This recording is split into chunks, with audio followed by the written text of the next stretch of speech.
Hello friends, James Corbett here, CorbettReport.com. This is Propaganda Watch, where we dissect propaganda and the ways that it functions to shape and mold public discourse. And this week, we're going to be talking about the coverage of the Jeffrey Epstein case, especially a particular strain of coverage that is coming to the fore now that uses a common propaganda tool, but you can really see it functioning very clearly in these demonstrably, on their face, ludicrous articles that are being pimped by the dinosaur media right now. So let's examine this from a tangential point of view. Let's start with a little bit that comedian Norm Macdonald does about the Bill Cosby case, where he says he was talking to his friend Patton Oswalt about the Cosby case, and Patton Oswalt, in this bit at any rate, says to Norm Macdonald, "You know, the worst part about the Cosby case was the hypocrisy." To which Norm says, I tend to disagree. I don't think it was the hypocrisy. I think the worst part about the Cosby case was the raping, followed by the drugging, followed by the scheming. And, hypocrisy might have been somewhere down on the fourth page of that list. And he's right. I mean, it's funny because it's self-evidently true. No, hypocrisy is not quite the worst crime that Cosby committed there. It was, the raping, the drugging, the other things that were much more to the point of what that story was about. And in the exact same way, they're trying to say, you know what the worst part about the Jeffrey Epstein case was? Let me explain it to you. And they're trying to deflect it in a self-evidently ridiculous way. Let's take a look at a prime example of that coming from The Atlantic just this past week. But please don't go to The Atlantic's website. Don't satisfy their clickbait by actually clicking on it and giving them the traffic that they so lustily desire for their advertisers. I will provide a link to the archive.is version of this page. That's a saved, archived version, so that if they alter that story in the future, the original will be preserved, and it will be preserved on the archive.is servers, so The Atlantic doesn't get any of that traffic. That's a handy little tool for researchers out there that don't know about it. Anyway, I will include that link. And that's to this story, How the Epstein Case Explains the Rise of Conspiracy Theorists by Mackay Coppins. The subhead for this kind of gives away where this is going. Nightmarish allegations against the well-connected financier show why so many Americans let their imagination run wild when it comes to elite corruption. Please, if you need to, pause this video and reread and reread and reread that subhead if you need to really digest just how ludicrous this is and where this is all going. Nightmarish allegations, which, by the way, he was already convicted of a decade ago and was covered up in a sweetheart deal that we now know was illegal, against the well-connected financier show why so many Americans let their imagination run wild when it comes to elite corruption. Yes, these silly Americans with their imagination running wild about elite corruption. You see where this is going, but let's go into it because it really is a case study in a certain type of misdirection. This story reads, "The more we learn about the allegations against reclusive billionaire Jeffrey Epstein, the more he seems like a figment of online fever swamps. The wealthy financier arrested last week for underage sex trafficking is accused of operating an international sex ring that could implicate high-powered men across business, politics, and Hollywood. Every nightmarish detail of his story, from the creepily decorated mansion to the flights on the Lolita Express to the stays on Orgy Island, aka Pedophile Island, sounds like it was conjured by conspiracy theorists." Again, just reread that opening paragraph. It's absolutely unbelievable. All of these documented things that we now know about and that are coming out in court documents and witness testimony and all of these different ways that prosecutors are now mounting this case, which, again, we've known about for over a decade, sounds like it was conjured by conspiracy theorists. But the ... there, the part that they leave out of that sentence is... But it wasn't.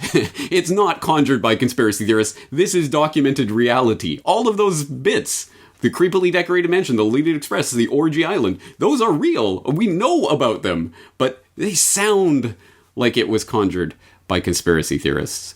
It goes on to say, just this morning, President Donald Trump told reporters that Alex Acosta was stepping down as Secretary of Labor amid mounting outrage over the sweetheart deal he gave Epstein years ago as a federal prosecutor. The resignation will surely draw more attention to what Epstein got away with over the years and who helped him. it should not come as a surprise that some of America's most outspoken conspiracists have spent the days since Epstein's arrest taking victory laps.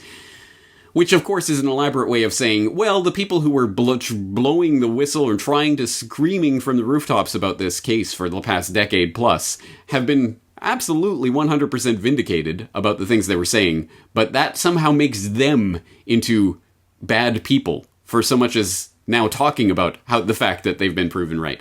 Again, just it's self-evident nonsense when you read between the lines of what's being written here. He goes on to say, of course, the notion that the Epstein case somehow validates every outlandish assertion uttered by the tinfoil hat brigade is absurd.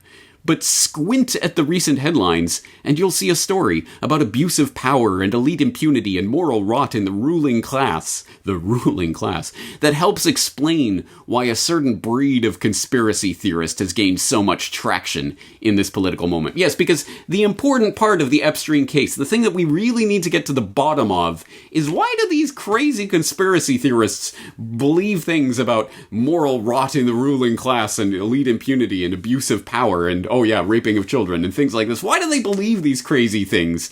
There must be something wrong with them. And hopefully this Epstein case can shine a light into that. I mean, again, think of the deflection that is going on in this story. Absolute nonsense. Total, utter nonsense. It goes on to say some really bizarre, weird things, talking to Anna Merlin, author of Republic of Lies, who's talking about allegations of pedophilia are central to some of the most widely circulated conspiracy theories on the internet today. And Merlin added, conspiracy theories aren't based on nothing. aren't based on nothing. And with every new Me Too allegation, convictions deepen among the true believers. Any sort of sexual abuse scandal that involves powerful people is taken as proof of their basic thesis, she said, that powerful people are involved in sexual abuse. I mean, again, how can that not be proof of their basic thesis? Again, nonsense. But listen to this. It's sort of a sad reality, she said, that the world is so full of rape and sexual abuse and predation of women and children that it's possible to do this. That it's possible to do what? That it's possible to construct theories about how sexual abuse and rape and things like this are prevalent among the elite, the upper class, the ruling class? Yeah, it is possible to do this because it does exist, and you just said it. You just said it. This is unbelievable nonsense. This is part of a psychological propaganda technique that we're going to name in a little bit, but just keep these misdirections and these ideas in mind, because it truly is mind-boggling. It goes on to talk about Mark Fenster, a professor at the University of Florida who'd studied the history of conspiracy theories, told me that the current prevalence of paranoid thinking across the political spectrum makes this period unusual. Typically, he said, the party that's out of power is more prone to conspiracy theories, but in the Trump era, everyone, right, left, and center, seems to suspect corrupt machinations at the highest levels of society. And really, can they be blamed? No! No, they can't! Answer your own damn rhetorical question. No, they cannot be blamed because there is corruption at the highest levels of society. And this case proves that, underlines it, puts several exclamation points after that. And you're admitting that at the same time as you're attempting to denigrate and cast ad hominems on the people who are pointing this out. Utter nonsense. Just total nonsense. But he goes on to finish this way. You don't have to believe in lizard people or baby-eating politicians to understand why so many are looking at our leaders and letting their imaginations run wild. Once again, taking any straw man argument they can, throwing in whatever assertions that they want, mixing them all together and saying, if you believe any of this, you're crazy. So what are we supposed to believe then? What is allowable opinion according to the Mackay Coppins of the world? Exactly what are we allowed to believe? What is the acceptable way of talking about something like the Epstein case? Because apparently it can't be about looking at anything at all about the larger picture of elite corruption, of how sex abuse can be used in various ways, blackmail and intelligence operations and everything else. No, we can't talk about any of that because that's tinfoil hat brigade stuff, and we don't want to empower the rise of conspiracy theories by talking about documented, on the record, provable conspiracies. No, that's totally the wrong way to look at it. So really, Again, think about the meaning of this article. Mackay Coppin's central thesis is that the worst part of the Epstein case and the provable documented conspiracy to cover up sex abuse at the highest levels of power and finance for decades, and to allow this child sex trafficking to go on in the pedophile island and all of this, the worst part of that is, well, that means more conspiracy theorists will arise. That means more people will buy into these conspiracy theories. More people will lose trust in these elite ruling class.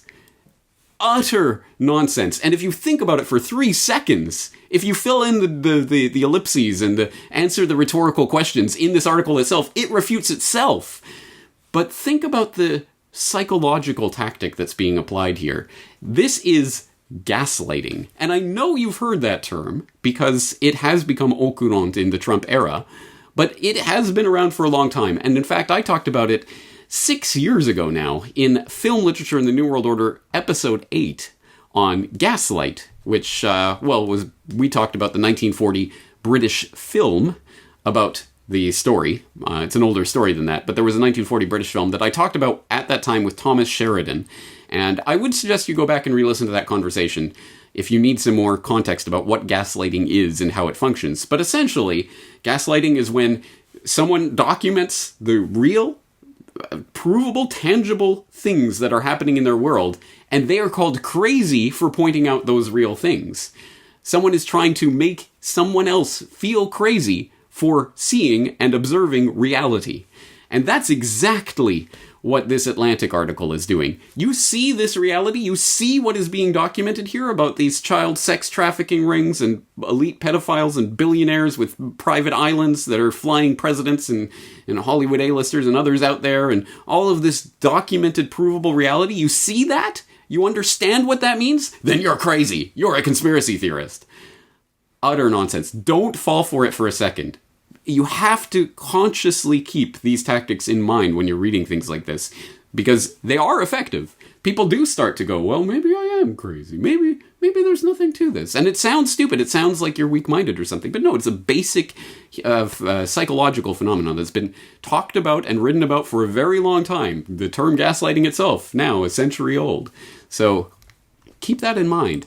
Another example that I'll point you to, and again, I'll give you the archive.is link, not the direct link, is to a Newsweek article that came out a few days ago on Eyes Wide Shut. Stanley Kubrick captured horrors of Jeffrey Epstein era. And I'll let you read through this article and dissect it for yourself. But once again, it's essentially saying, well, these conspiracy theorists had this crazy interpretation of Kubrick's film in which they thought there was some sort of literal thing that Kubrick was trying to talk about here involving elite pedophile ring or elite sex rings and this crazy corruption at the highest levels. But we all know it was just about it was just a psychological thriller, and it was about the problems of monogamy and marriage and things like this.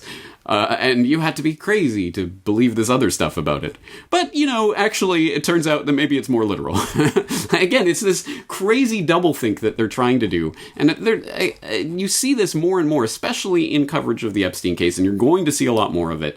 Again, gaslighting. They're going to tell you that the worst part about Epstein and the child sex trafficking and the blackmail and intelligence operation and all of this, the worst part is that it'll make more people into conspiracy theorists. Nonsense. Don't fall for it for a second. And, well, again, go read through these articles, dissect them for yourselves. If you have other examples, please do leave them and dissect them in the comments section, because as I say, this is a very old technique. It's been applied many times, but it's going to be used specifically, I think, quite a lot in the Jeffrey Epstein era, as Newsweek deems it. Well, that's going to do it for this week's edition of Propaganda Watch. I am James Corbett of CorbettReport.com, and I'll be talking to you once again very shortly.